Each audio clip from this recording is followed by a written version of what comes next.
Now, as I said previously, I was still waiting for a few things, genuine Mitsubishi stuff for the Evo, and that came just before we went into lockdown. So I have front engine mount, genuine Mitsubishi. I noticed when I was doing the turbo and stuff on the Evo that this was all split, so I had some credit with Amiyama for a cancelled order, so may as well just grab a genuine one instead of buying some Chinese shit that'll probably last 5 seconds. My new front badge that clips into this bracket. Now, I'll show in a sec, but I can't figure out how this goes on.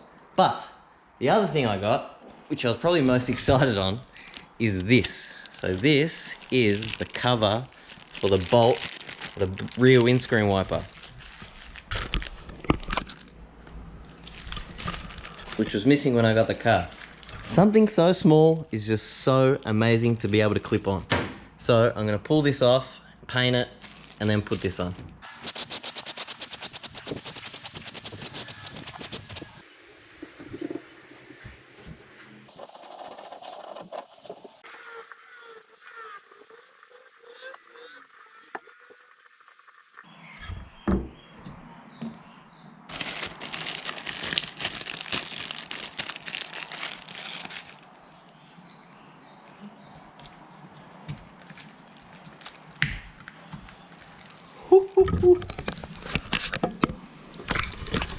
Little things make a world of difference. So here is the dilemma I'm currently stuck with. Now, if you remember a couple of videos ago, I purchased this bracket, which sits behind the grille, and it's what the Mitsubishi Diamond badge mounts to. And my car was missing it, and the badge was just glued to the mesh. Now, the problem I'm having is, I've removed this so I can get behind it, and there is a bracket underneath here with studs sticking up, as you can see. But what doesn't make sense is this bracket goes there, but this also has studs on it. So it's male to male, if you know what I mean. So I don't know what's going on here. I'm assuming that because this was missing, that someone has made something and slid it underneath between the intercooler and the Rio, which unfortunately I cannot get out, and I think I'm gonna have to pull the bar off. I thought about, do I just cut these off and drill holes through them? So I just use these studs and this sits over the top with 10 mils on top. But it's a little bit dodgy. I don't like doing things wrong. Like if that's how it's supposed to be, then that's how I want it in there. So I'm gonna have to pull the bar off. And I really didn't want to, because I've found whenever you pull body parts off, they never clip in exactly the same and sit right. And this is sitting really good, but I don't really have a choice. So I'm gonna have to pull the bar off.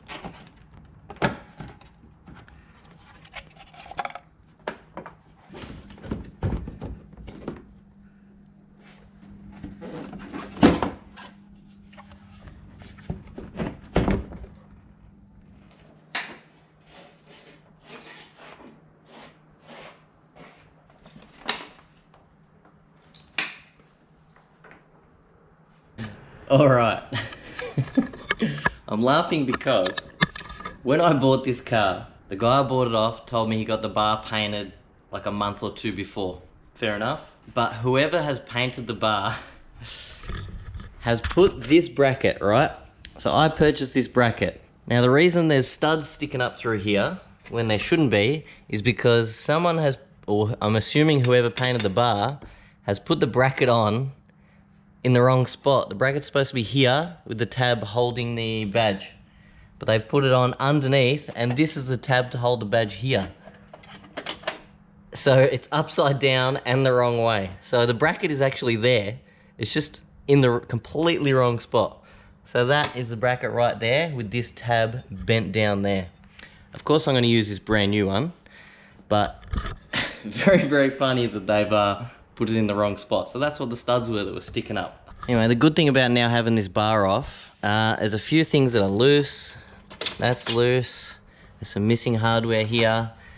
And when they painted the bar, they didn't pull all the hoses off. So it gives me the opportunity to clean all the overspray off, everything that's got overspray on it, all these hoses. give it a clean behind here, and also give it a nice clean behind here. I'm very, very happy. Everything is in good nick here. No rust, no damage. Doesn't look like it's ever been in the front ender or anything, which is very good. So super happy with that. So I've opened a can of worms as usual. I thought, oh, I'll touch up this pipe. I'll pull it off, sand it flat, and give this a bit of a touch up with the spray cans. And while the pipe's off, I may as well clean this, and well, while that's off, I'll pull the cooler off and clean all behind here. So that's what I'm doing now.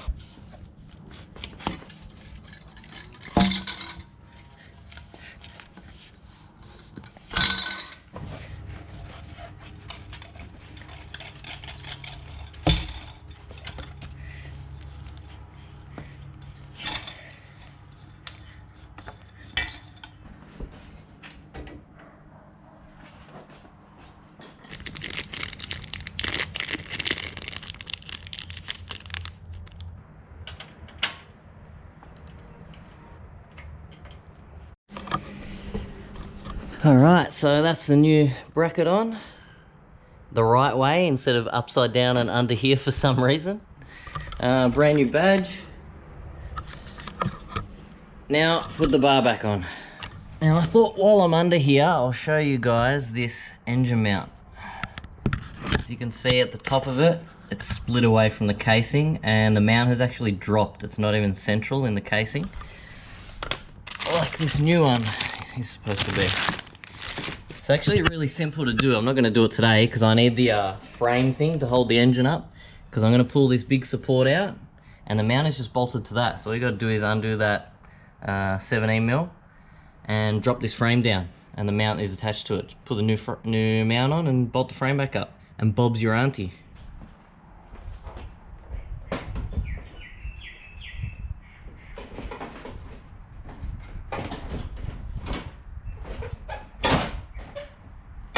And we're done, all back together. So as you can see, the new bracket and a badge without a hole in the center of it.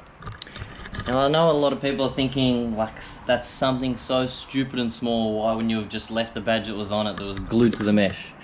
But it's all these little 1%ers that make the difference between a good car and a shitbox car. And I'm hoping to turn this from the shitbox that I bought it as into something really nice, because these are a bit of an investment. So yeah, I love doing all these little things that, you know, the average person wouldn't even look at or notice that I've changed, but it's all in here.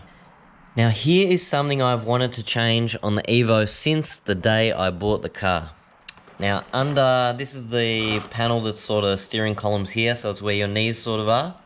It has a boost gauge for it. Now, if you know me very well, you know I hate shitty, crappy Autobahn, super cheap auto parts. Now, it has this SAS boost gauge, which is disgusting and for the bin.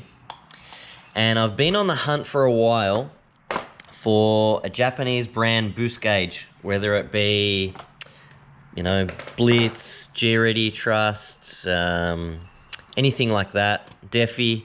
And this happened to pop up last week. So this is a G-Ready boost gauge, mechanical boost gauge. Early version, so like, I don't know, late 90s or something like that. I have the exact same boost gauge in the Safiro. And the good thing about this was, one was the price, it was very cheap. And two, the guy that I bought it off restores gauges. So he's pulled this apart, cleaned, calibrated, new globe, cut new glass for it, repainted the outer, and has put it back together, and it's tested before it's shipped out. So we're going to put this in now to get rid of this absolute junk that is going straight in the bin. One thing I wasn't happy about though, doesn't matter because I'll just buy another one of these at some point, but look how hacked this has been to fit this gauge in here. The plan was to put the new gauge elsewhere, probably on the steering column with a pod or something, but with this like this, I'm just going to put this back in the same spot to hide it. And there we go, all done. Don't have to stare at that other shit any longer. I'm so happy that that's in there now. And if you'll notice in the back here, the bottom seat is out again and off to the trimmers. So I'm getting that cigarette burn fixed on one of the panels with that section I got from the guy from New Zealand. We'll maybe make it into this video, but most likely not. So, and while I remember, if any of the Evo guys are interested in this, this is the manifold that was on the Evo when I first got it. So it sits in stock location, so you don't need to change dump or piping or anything like that. Low mount, obviously. Looks really well done. I don't know what brand it is, but it's really thick-walled. I'm not sure what the fuck it's made from. Sounded really good. So if anyone's interested in this, $300. Message me on social media. And finally, just to cap off this week's video, I did end up getting the seat back in time. And look at that. So happy I got the original material because it now matches perfect instead of getting some brand new material and then that panel wouldn't match. So massive thanks to the guy in New Zealand, I can't remember your name, who sent me just that panel. Amazing gesture. Another thing, I will explain what has happened with the van diff, as I'm sure many people are wondering and people keep asking me what happened with that. So I ended up calling Sunshine Diffs, which is the first place that did the diff, and I explained to him exactly what happened with the diff being noisy, that I took it somewhere else. They said that the lash was stuffed, etc, etc. I had to pay again to have it fixed. He told me that the other diff place and myself are conspiring against him to put him out of business. I'm not sure why two random people just would have chosen some random diff place to try and put them out of business, but anyway, that's his story. He told me that he's been doing this for 25 years, he's never had a diff come back. Yet, the amount of messages I've got from other people that have had diffs done there, that have been stuffed, and they've had to take them somewhere else. Also, feel free to check this yourself, go read his Google reviews, which I added to as well. Anyway, it did start to get a bit heated on the phone, so I just gave up there. You're not going to get anywhere. So it ended with him saying that I just need to be at peace with God, and that's it. So I'm going to take his advice. I'm going to end this video right now, and I'm going to go pray to the diff gods and hope that it fixes my diff and gives me my money back. See you guys next week.